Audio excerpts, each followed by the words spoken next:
So hello and welcome. Happy Friday. Today is Friday, May the 5th. That's right, Cinco de Mayo. I had to look that up today to see what the significance of that was. And it has something to do with a major conflict that was won by the Mexicans against the French. Who knew? Look it up. Super interesting. This is Backyard Beekeeping Questions and Answers, episode number 207. I'm Frederick Dunn, and this is the way to be. So I'm glad that you're here. Temperature outside, pretty nice, 59 degrees Fahrenheit, partly cloudy. That is 15 degrees Celsius, low winds too, so it's fantastic for photography and stuff, or just going out and listening to things. Hopefully your neighbors don't start mowing the minute you sit down next to your bees to hear how the bees sound. So I hope you enjoy the opening. The cover image deals with this new version of honeybees and their melodies from the Penn State Extension Office. It's been revised by Dr. Robin Underwood, Extension Director in Apiculture at Penn State. So, by the way, the reason that I put that up there before we get started is that a lot of people are going to be looking at their hives. They're going to be taking things apart. You're going to be doing some troubleshooting. You want to see what happened. Why did they die? Why aren't they making it?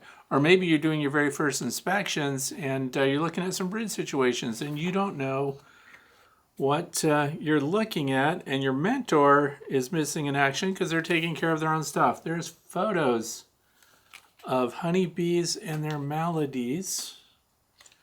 Very well written here. What to look for, what the symptoms will be. If you're a visual learner, this is going to help you out a lot. This belongs in your bee kit, by the way, that you put together when you go out into your apiary. What else is going on? This may not be a long one today because I need to get out in my own apiary. It's already 1 p.m. that I'm making this, and of course you'll be seeing it later on this evening.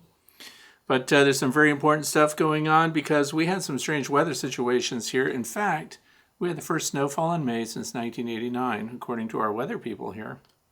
And I went out and videoed it, of course, snow on blossoms and things like that. But it did something to our bees, and that's a tie-in for our very first question of the day. If you want to know what we're going to talk about in this video, please look down in the video description, and all the topics are listed in order. You'll also find some very cool links taking you to further information about some of the topics. And if there's something that we're selling, people really don't like it when I sell things. If there's something that we're selling down there, the link to that will be down there too. So what do I want you to buy? I get nothing for it, but I want you to get these from Penn State. The last time I mentioned them, guess what? They went out of stock right away. So now they're back in stock. That's good news. Okay, the very first question, and I made it the first question because it's really important. And I already responded to this individual because I know exactly what happened, and that's why I mentioned that we've had recent snow and rain and really cold temps. Unseasonably cold temps. What did that do to your bees? Kept them inside at a critical time. There are wildflowers all over the landscape right now, and the bees can forage for them if the weather permits, and if it doesn't, what is going on? I won't spoil it here. Let me get right into it. The first question. This comes from Central Ohio, and this is from Robert. So I live in Ohio. I currently have 40 colonies. Do single hive management. All brood chambers are 8 frame deeps, medium honey supers. I've been raising bees for 4 to 5 seasons. Current temps are 40 to 65 degrees Fahrenheit, so pretty similar to what we have right here, which is why I think I know exactly what's going on. See if you agree with me. We have hard winters, but not Canadian winters. Sorry, Ian, not as tough as what you're going through. I'm very familiar with seeing starve-outs. Our honey flow started around April 15th, but then we had a cold spell, and we're just coming out of it. I did some 50-50 splits, mostly equalized all the colonies in the apiary on or around April 12th. So I'm going to pause right there. People that were asking me if this is a good time to split, I said no, because the drones aren't out yet and we don't know what the weather's going to do. But he went ahead. I went out last week, checked for swarm cells, and balanced anything that looked too large, but that was only about 10%. I think that covers it. Now the question, and this is very important. I hope you're paying close attention, and why I want to get this out right away, by the way, for those of you who are in this area or had the storm system pass through, which is a huge swath of beekeepers here. Today I plan to put on the first honey supers of the year. I noticed outside one of my largest hives. That's key too. Large hive, high population. A pile of bees inside, virtually all are dead, but a very small cluster with last year's queen. So dead bees on the bottom board, small cluster around the queen. I assume they must have been sprayed. I contacted the farmer and he said he did not spray. When I went back through the photos, I noticed a lot of bees head first in cells. That's key. These are things to watch for, and I'm going to explain more in a minute. Which is what I would expect to see if they were starving, but we are in a nectar flow. And this is a huge cluster of forager bees. It did rain the past 2 days and a little cool the previous days. Highs around 40 to 50 Fahrenheit. Bottom line, I was wondering if this looks like poisoning or does it look like starvation? I'm going to take syrup over in the morning. Either way, I just thought I might ask to see if there is something else I should be looking for in your experience. Just doesn't feel like a typical poisoning, only due to the fact that they are head first in all the cells, and the pile of 20,000 zombie bees. I just haven't heard of colony starving during a nectar flow. All the other hives are plugging out the brood chambers. Any thoughts or things to look for? I would like to try a newspaper combined tomorrow with a queenless hive, if you agree. It's likely just starvation or acute poisoning, not some type of disease or something that would harm the other colony, which is one of the reasons I'm reaching out. Okay, I think I have the answer. See if you guys agree with this, and I'm going to add some information on things that you need to look for, and this is the reason why I want to get this video out really fast, because a lot of you north of me and east of me are experiencing this right now, and you need to know, because I observed it here as well.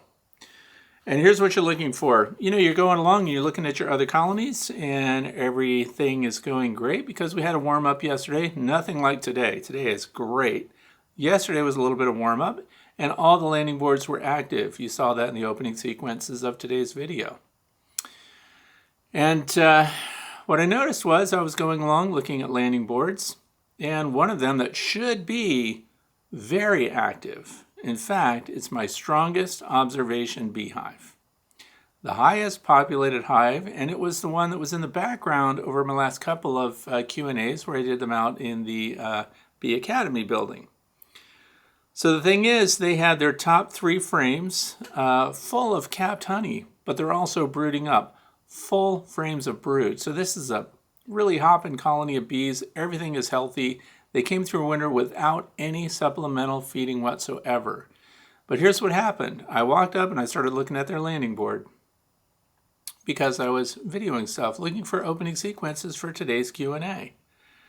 And there's like 1 or 2 bees coming out when there should have been 30, 40, or 50 bees coming and going, and pollen should have been coming through at a rapid pace, and it wasn't. And the bees that were coming out on the landing board were trying to take off, but they were just kind of bombing right to the grass, right in front of the hive. They didn't even have the energy to fly. And then I look at the ground, and I always tell people, when you're looking at your hives and we're assessing colony health, we want to look at the ground in front of your hive. Are there bees on the ground? If there are, what's their behavior? And this is key to what I'm about to tell you was wrong with the observation hive. So they're coming out, they're not looking strong, but there's other behavior they are not doing that would indicate a poisoning. My first thought is, oh man, these guys have gotten into something and they've been poisoned. Look, they're just hanging out like they have zero energy at the entrance and they're barely dragging themselves out, which looks like the bees are trying to get themselves out of the colony because they're dying, because there must be some disease. And then they're just dragging themselves off the landing board and falling off into the grass. And then I did videos to show all of their behaviors, because what a great opportunity to teach. And if you stay on past the end of today's video, beyond the end of the Q&A, you're going to see the video sequences that I'm describing right now, which shows the jeopardy that that colony was in. And so I went inside. It's an observation hive. Thank goodness. I didn't have to pull it apart. I just needed to look inside and see what's going on there. Some of the bees had their tongues out, but you know what was missing from the behavior of the bees on the landing board and on the grass? If they'd been poisoned, they would seem disoriented. In other words, sometimes bees, when they're exposed to a poison or some kind of toxin, they'll turn in circles, like they lose their ability to navigate. And they weren't doing that. These bees were actually trying to go somewhere. They just didn't have the energy to do it.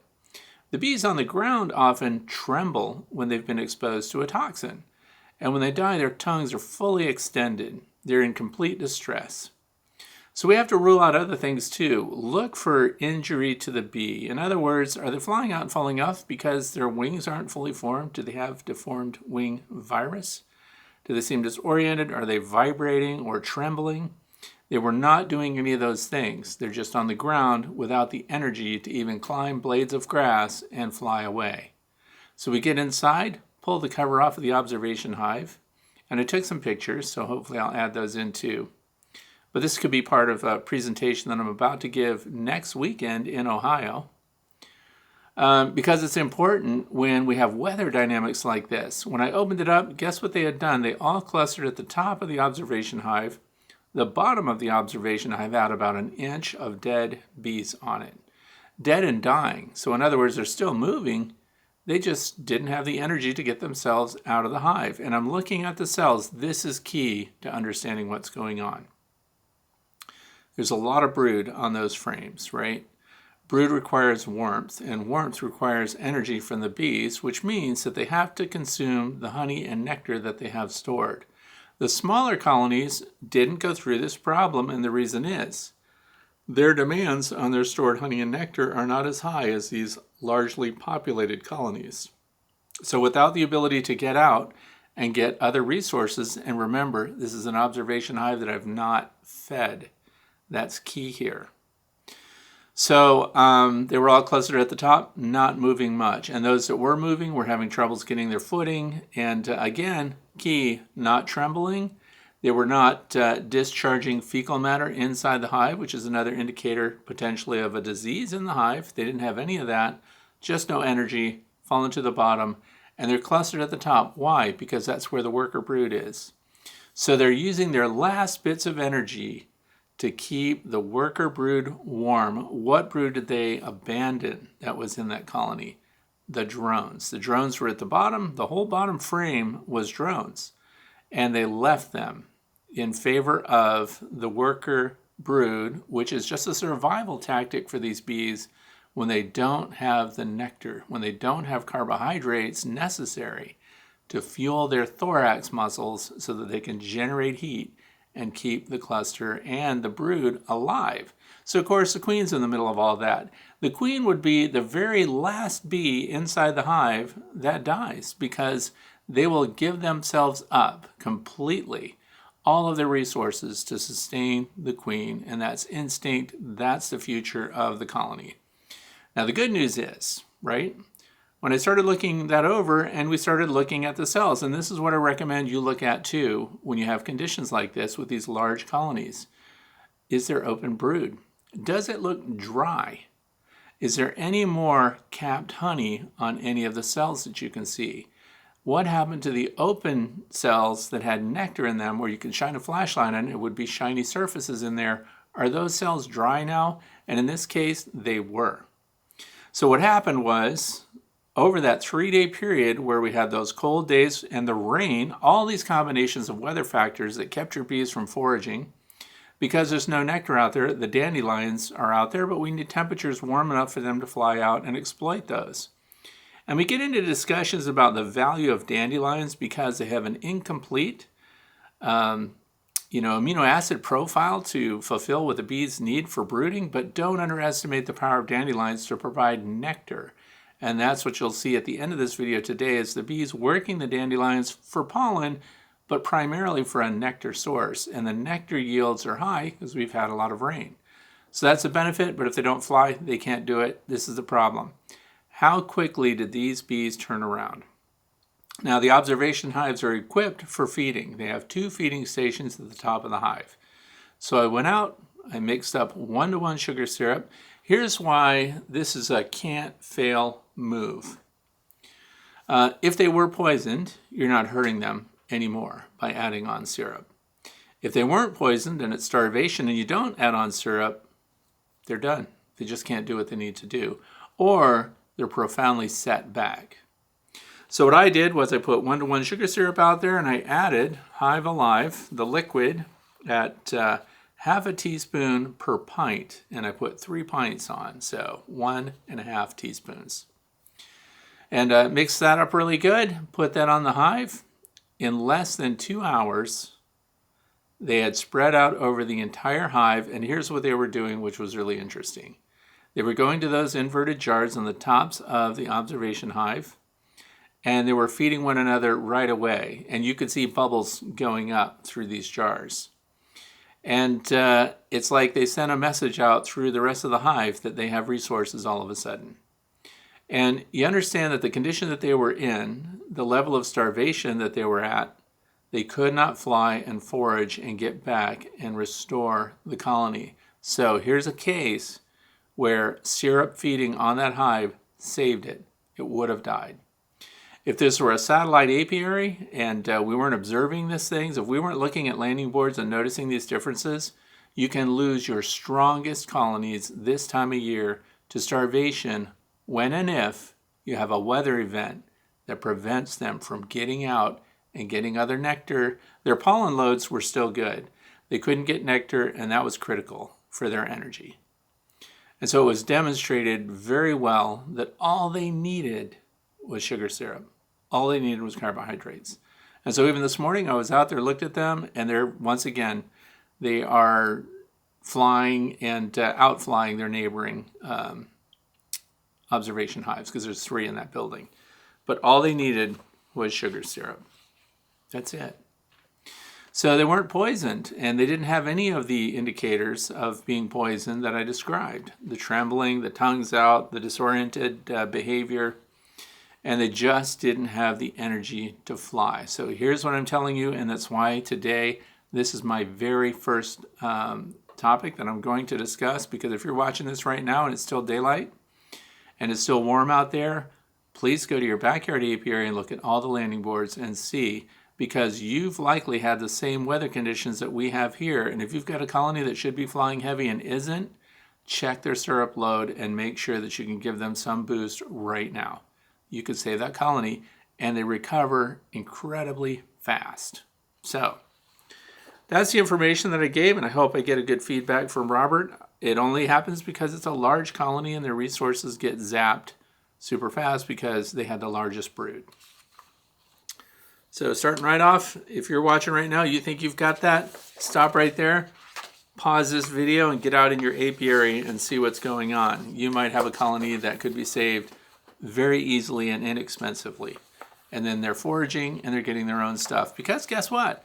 This whole weekend it's going to be warm here in the state of Pennsylvania, northeastern United States. And next week, 70s.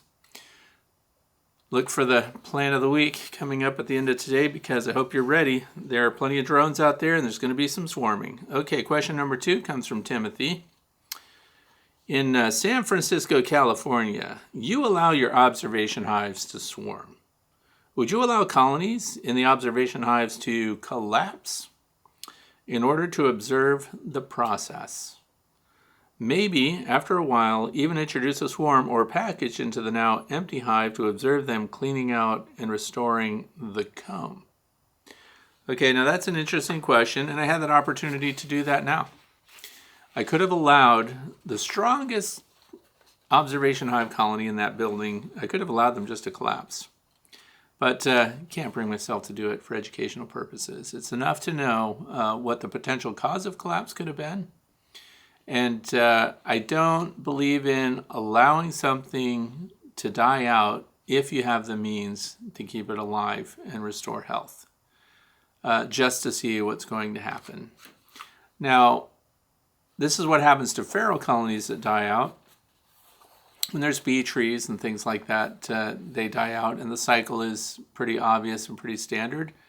They might not be without bees in that tree for very long. So if they died out in the wintertime, what's happening in spring? If there's any resources left, they're being robbed, and their nectar resources and their honey, their stored honey, is being removed. And then what goes in after that? And this is where wax moths serve their purpose. Wax moths fly in there, they lay their eggs. Their larvae, which are the wax worms, will consume that dirty old comb that's been in there for who knows how long, and they'll turn it to dust, and then those wax worms will crawl out, and then they'll go and complete their life cycle. So actually they're a great disposal team. And now we have a cavity that's probably propolized, that probably has some remnants of wax there too.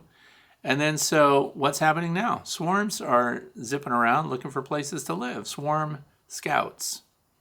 So if you don't have your swarm traps out yet and you're in this part of the country, put them out. People in the south, of course, are already collecting swarms. Here I've not seen a single swarm yet, but I know it's going to happen. When's it going to happen? Probably tomorrow. Not even kidding. I guarantee you somebody on social media is going to say, hey, got a swarm. Have a swarm. Put the word out too if you're on Facebook or whatever you're on. Let people know what a swarm looks like, not to kill it, and that you'll be there to collect it. And if you don't need it, you can help a friend have a colony. But no, I would not just let the observation hive collapse for educational purposes. But we know the cycle. It's pretty well established. I don't think there's a lot to be gained by seeing them all die out completely. And dead bees on the bottom without a colony that's active in it smell like a dead animal. And I see no reason to put a colony under our management through that just for education. So we'll move on to number 3, which comes from James. James out of Pilot Point, Texas. 2 questions. How many frames of old black comb would you put inside a 10 deep frame hive trap to maximize the attraction? I could see where too many might be unattractive since it limits their space. The other question is melting down old wax with moth-infested comb and reusing it in a hive. Aren't there pesticides that have accumulated in the old comb? Yes, there are. In fact, all of the comb, the honeycomb, especially brood comb, because it lasts a very long time, brood cycles through it, we keep it the longest, and it ends up getting a heavy concentration of agricultural pesticides. In fact, when we sent all our wax samples out, nobody had clean wax, and it's because your bees get exposed to pesticides. They bring it back, and what do? They're making honey, or they're walking on the comb, or the other bees that are making beeswax still end up cycling that into the honey, and the comb just gets darker and darker and darker. I would not reuse that comb. By the way, once it's been used for brood so long, rendering it into wax is just a huge pain, and the amount of wax that you get out of it is very little, and the quality is very low. So I just scrape those off and get rid of it. But for the first part of the question, how many frames of old black comb? And this is a topic, by the way, that people that set out traps and do this evaluation, because you have a tendency, I'm one of those people, 5-frame nucleus box being used as a trap. And by trap, we mean to attract swarms, which is coming right up. We're going to have a lot of swarms flying around. I just know it. Colonies are so big. Watch the end. You're going to see bees massed on the front of my lay-ins hives. They're all over the long Langstroth hive. The population of bees is incredibly high. I don't know what's going to go on now. Now, those are big colonies, by the way, that apparently had enough resources, because even while that observation hive was starving itself out, the lay-ins hive was covered with a traffic jam, which, by the way, the traffic jam subsided by like 4:30 in the afternoon. But from like 1 to 2, it was wall-to-wall bees on the front of that hive. Lots going on. Anyway, I had a tendency to go ahead and put 5 frames in the 5-frame nucleus box that was used to attract a swarm. And keep in mind that the scouts have already been out looking around. That should not curb you from putting a trap out if you haven't already. I would do it. Some people put out traps with no frames in them. And the reason is, just as the person that posted this question here, James said, he doesn't want it to seem full. So how many frames would we put up? So here's the purpose of the frames, in my opinion, and the way I do it. So there's no real wrong way. Some ways can tend to work better than others. I put at least 2 deep frames in there that have drawn comb on them. You have the option to leave the rest of the spaces in that hive empty if you want to. And the reason is just what the question is.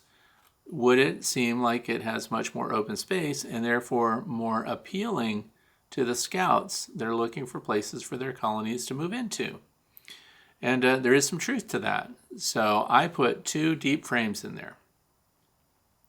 And the reason for that is I want the bees to be on the frames. I don't want them to start building comb on the inside of the inner cover, which is, these are migratory covers that are on these traps. So it's the only cover.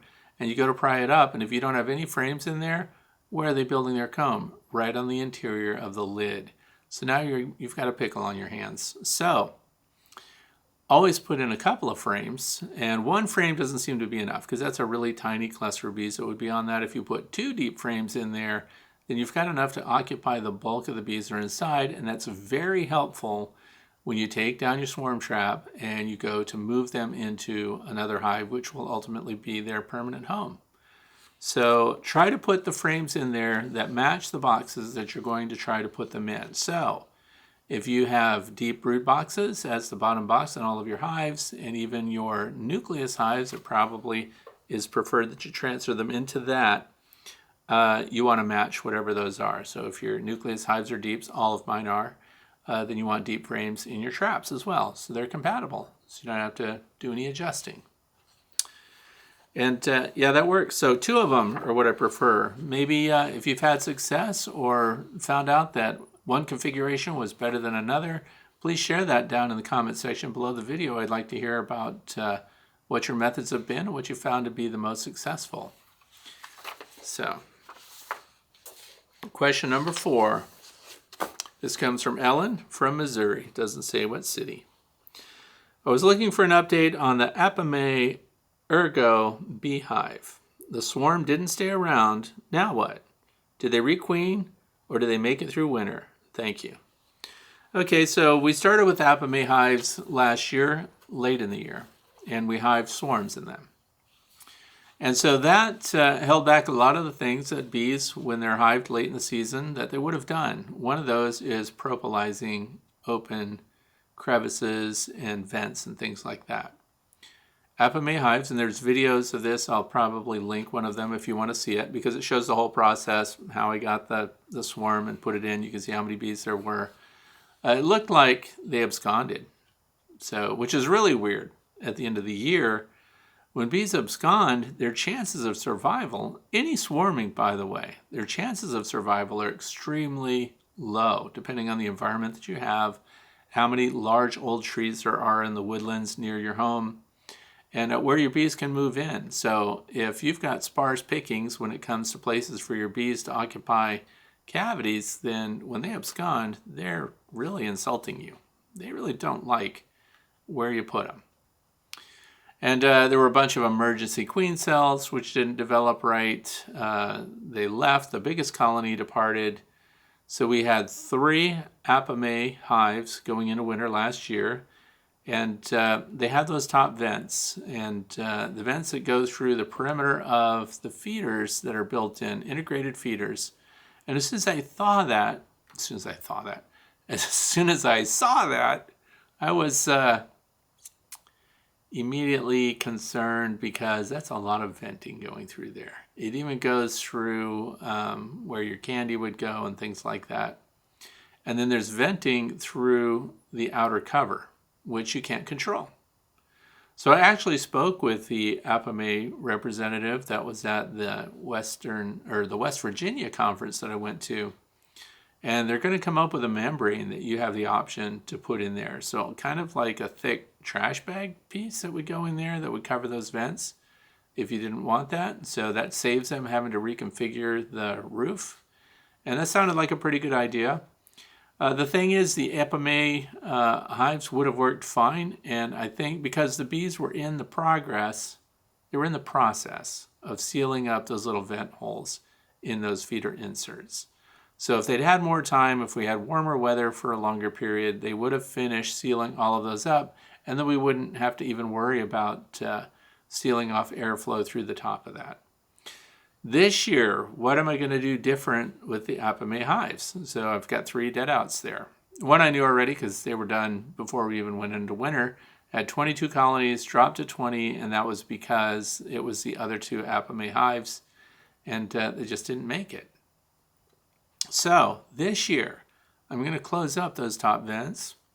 I've also added the 7-frame nucleus hive that they have because it has the ability to put partitions in it, so we could get 2 3-frame nukes in there. It's going to be really cool when we're trying to deal with bees that are already making queen cells, and I expect to find some. When, if not this weekend when we look at them, next week when it hits the 70s, this is a time to go through each and every hive. So for those of you who are not subscribed, you're going to want to subscribe so that you can see all those. You'll get the alerts. And so we're going to look at those, and we're going to see how they wintered, and we're going to see how they're arranged now. And if I come across queen cells, I'm going to be pulling the existing queens out, and I'm going to pull them with minimal resources. All I'm trying to do is delay their plan to swarm. So if I pull the queen and some brood and I put them in that nucleus hive, so that's just going to be a fun tool. And I'm going to put it out in that bee yard. So we have 2 bee yards here. And those will be in the vicinity of the lay-ins and the long lang and things like that. Now here's the problem. My lay-ins hives, if you're pulling frames out of those, you need more lay-ins hives. So I do. I need more lay-ins hives, apparently. So, and there are lay-ins nucleus hives. There are lay-ins traps, for those of you who want to look those up. In fact, you could share down in the video description what your favorite lay-ins resources are. In other words, who's selling the best gear. Bearsfield Bees sells really good equipment, but of course I looked them up and shipping was more than the hive itself, so that was it for that one. But if you're in West Virginia somewhere, they get my vote for really outstanding hives. And that's pretty much it. So the long Langstroth hive, very versatile, super loaded, easy to do. So anyway, we're going to pull those frames. We're going to keep them small. And we're going to count on heading them off before they swarm. So that's the layered part of it, right? I also have my QMP noodles already out, zipped to tree branches. For those of you who go, what's QMP? That's queen mandibular pheromone. It's a synthetic pheromone. All it does is makes the bees think that that's a branch that has been occupied by queens before and swarms before, but it's that queen pheromone that attracts them to these branches. I don't know how many of you read the American Bee Journal, but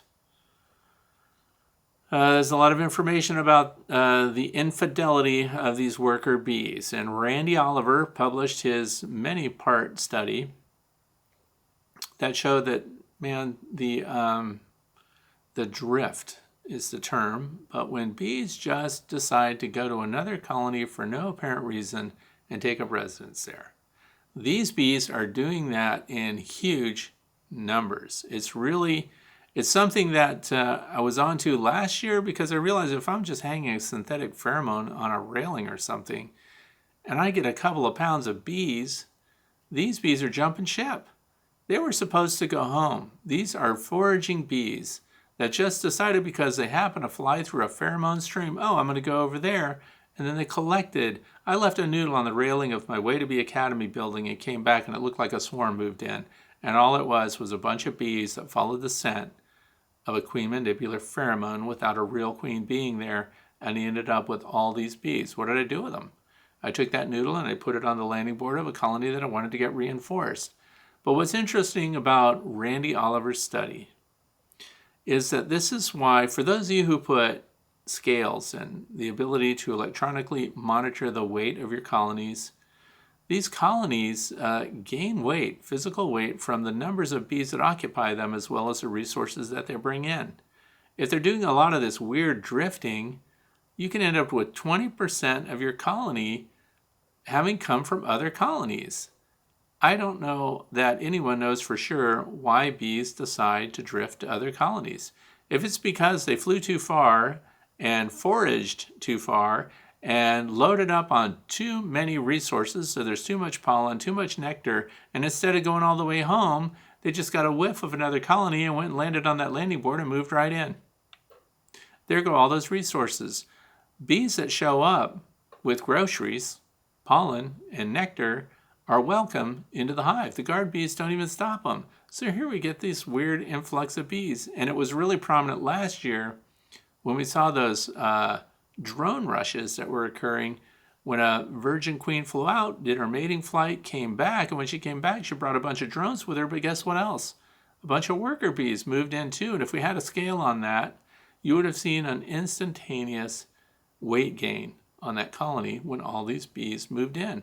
They just liked the way that queen smells, and they joined up. Very interesting. So if you get the American Bee Journal, or if your club subscribes to it, or if you've got friends that have it, check out the latest article by Randy Oliver and see what's really going on and how far away they're drifting. All your bees in a row, what goes on? I don't know. But we get bees moving in and out of colonies all the time, and that's why with these Apamea hives, that was a long story, wasn't it? When the question is about the Apamea and what I plan to do. What I plan to do is repopulate the hives early, like this week. And so here's the thing. When there's no queen in a hive, so they've lost their queen and they didn't replace her. Now I've got a queenless colony. Before laying worker even kicks in, usually is about 3 weeks, because even worker bees have ovaries, and they activate their ovaries in the absence of a queen. When the queen's there and the queen mandibular pheromone is present, this ovary development is suppressed.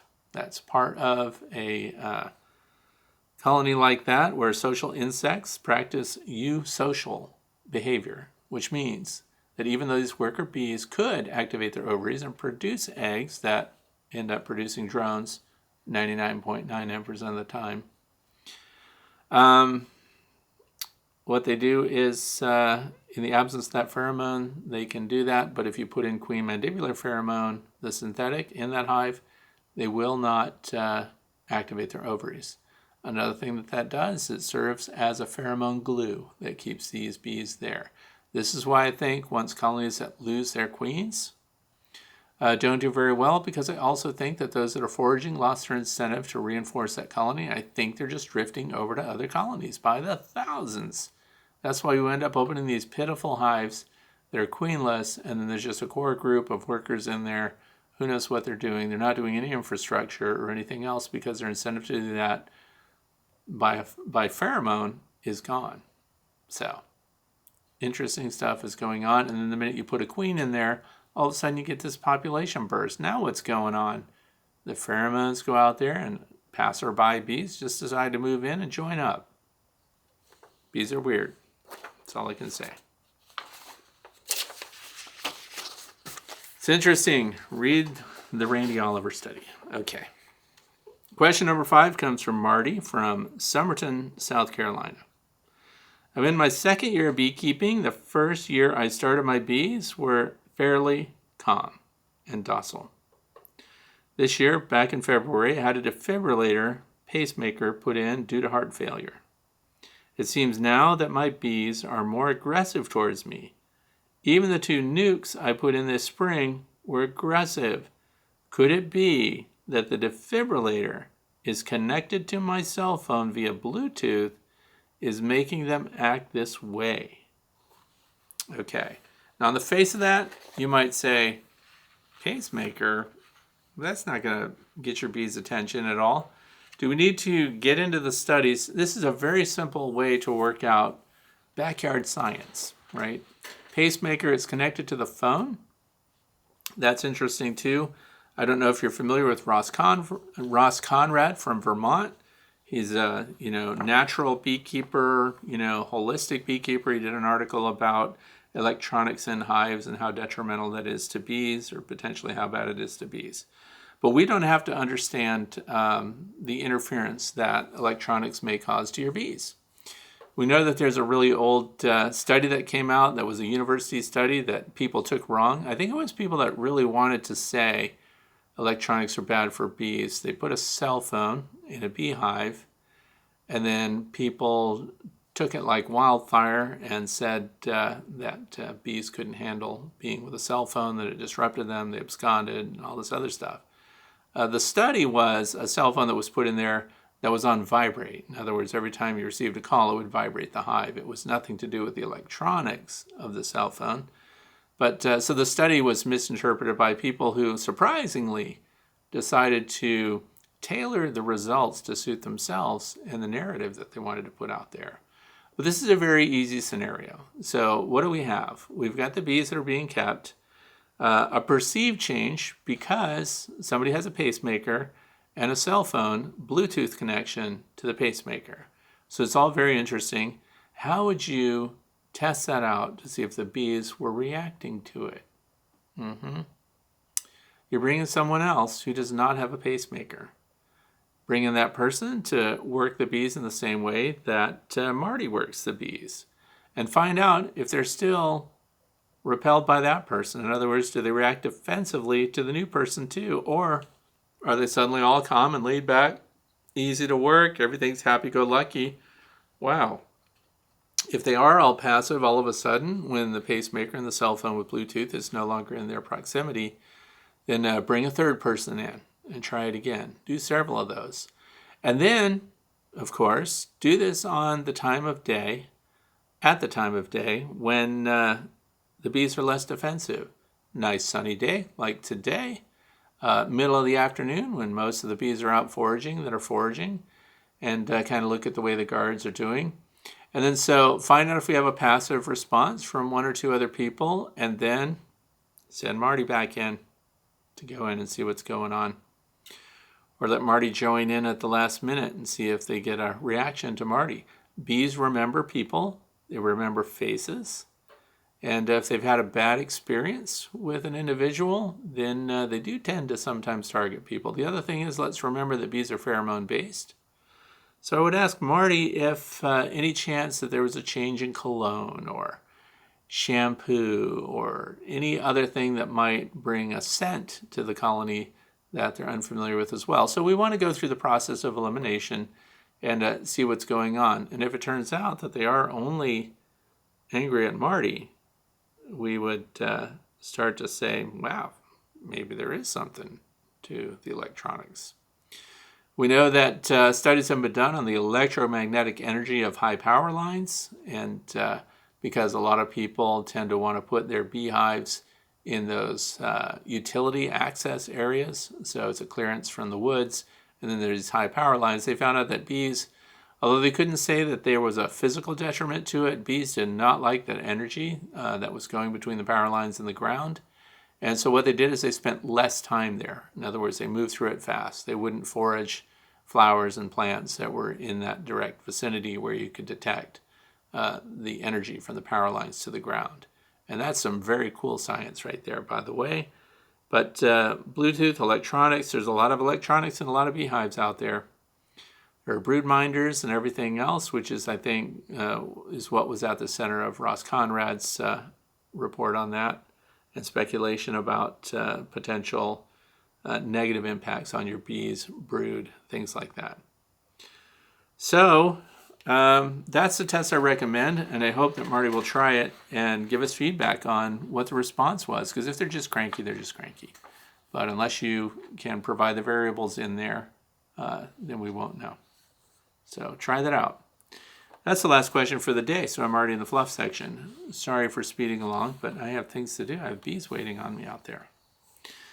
So for the plan of the week this week, get your swarm traps up if they're not already up there. You do not have to put them at 12 feet, although that's the preferred height. You do not need to put them at 200 yards, 200 meters away from your apiary, although that is the demonstrated preference for the bees.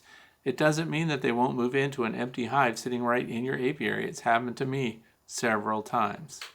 So providing the space for them at a height, if you're elderly and you're not comfortable climbing ladders, I don't blame you. Don't put them up so high. Put them on your picnic table if you want to, at the edge of the woods. So choose your location well. Try to put them in a place where the bees would feel protected, where there's a clear flyway to your hive. 10 frame deep is about the standard. Dr. Thomas Seeley did a great job evaluating what spaces, the size of the space that bees prefer. Don't have any upper venting, have a single entrance. Face your entrance to the south or southeast. And put 1 or 2 frames of really old brood comb in there. If you've got bits and scrapings of propolis and things like that, put those in at the bottom. If you want to use lemongrass oil or something like that, here's my cautionary thing about the lemongrass oil. Bees, by the way, find previously occupied cavities very easily. These scouts are finding old comb and stuff like that. They're going to check out the colony. They're going to check out the cavity. But you can entice them from farther away by using things like Swarm Commander. But you have to use that sparingly. If you do it so strong, if you're walking up downwind from that hive and you can smell the Swarm Commander 2 or 3 feet away from it, you overdid it. And if you overdo it, you might draw some bees to the entrance, but they're not going to spend much time there. So just a trace amount, just a little bit, is all you need to do. And propolis and bits of beeswax laying on the ground.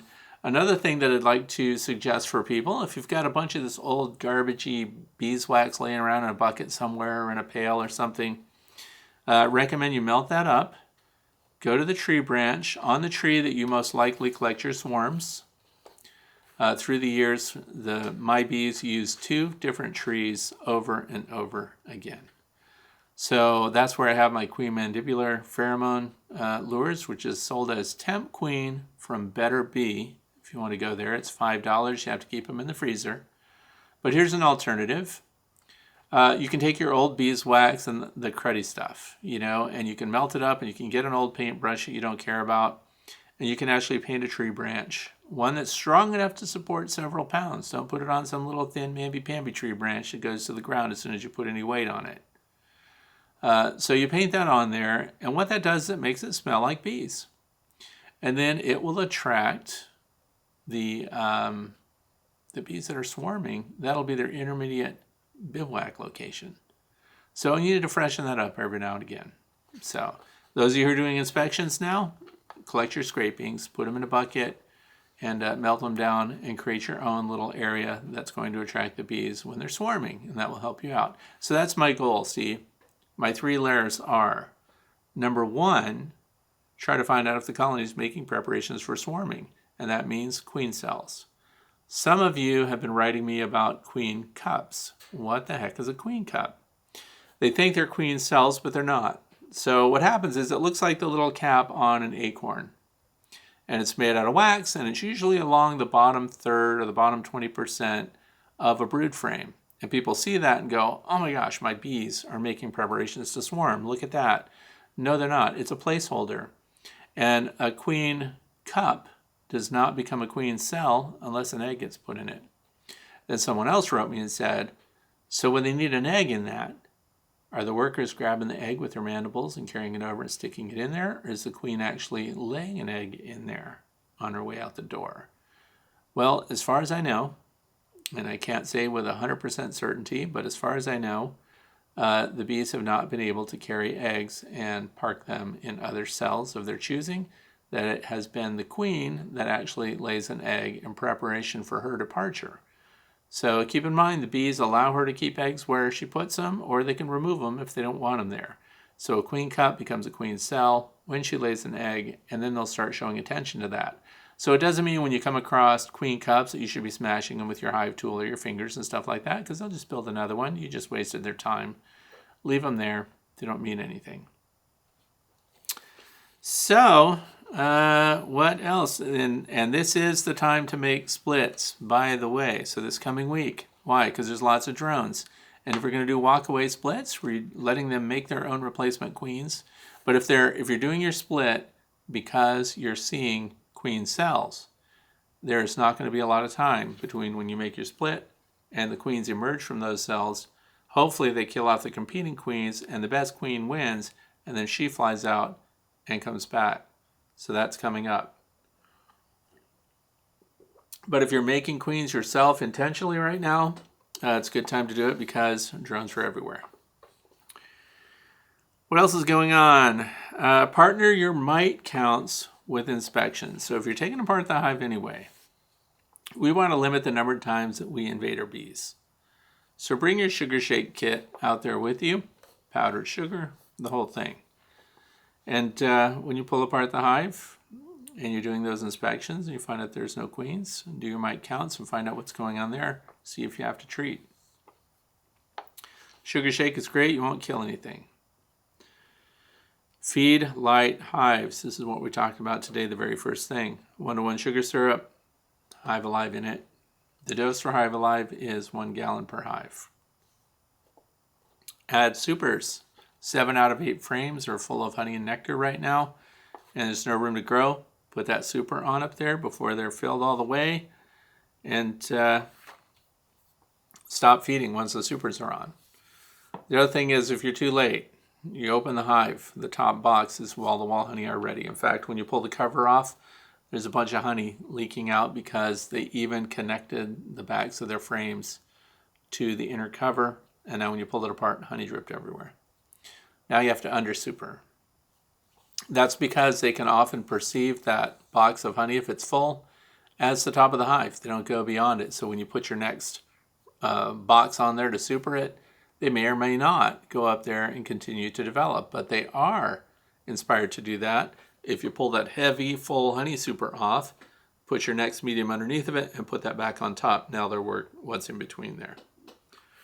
So knowing how full they are, and again, when you put those supers on and they're full of honey, stop feeding. You wouldn't be feeding them anyway.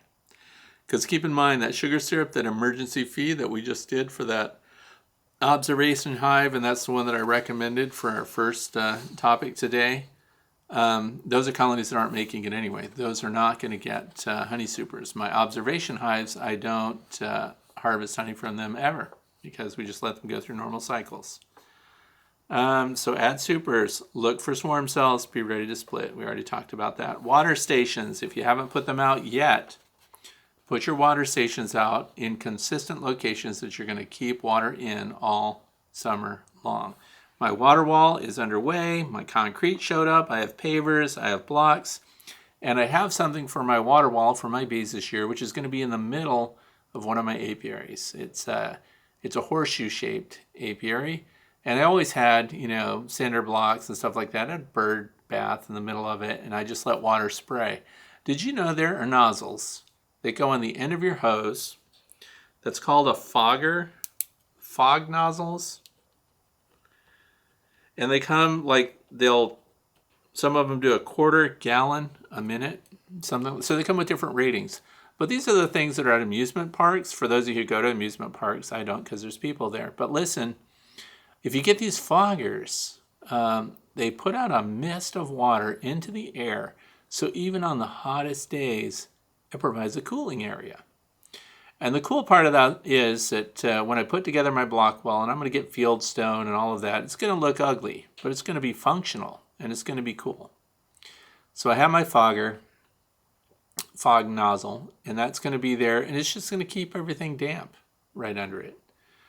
And the bees will come to that, and they won't have any open water pools that they could risk drowning in. So it's just going to have a cascade of different surfaces of water that are very shallow that can't drown a bee. And the fogger is going to keep that moisture going, and we'll turn it on in the daytime and we'll turn it off at night.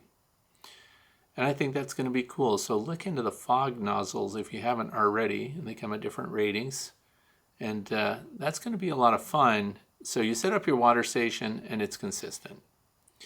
And that way, hopefully, through primacy, you're going to keep them away from your neighbor's pools because swimming pools are not active yet. People haven't pulled their covers off for those who have them. My pool is a pond, so they're already at the pond, not in any great numbers because right now it's so wet in our area that there are standing pools of water on the landscape. So the bees have no problems finding water right now, but that's going to change, and when it does, they need consistent water sources that you can provide. So why not make a really cool looking water feature that makes people go, hey, Why does that look like smoke over there? And then you just say that's water because it's a fog nozzle, because I know things and I have cool stuff. So they're not that expensive. So I want to thank you for being here with me today and for watching, and hopefully you learned at least one new thing. And if you're still here, now's the time to go out and make sure that you don't have a hive that starved itself during this cold weather event that we just had. And if you're not a beekeeper yet, but you've got friends who are, don't forget to tell them, let's look at those landing boards and see what's going on. And if you've got a colony that's really large that should be active and isn't, it's time to intervene with some sugar syrup if you haven't already. So thanks for watching, and I hope you enjoy the lengthy closing sequences of slow motion bees with the audio that is taken from the bees in flight and everything else. It should be really entertaining for you. So thanks a lot. Have a fantastic weekend.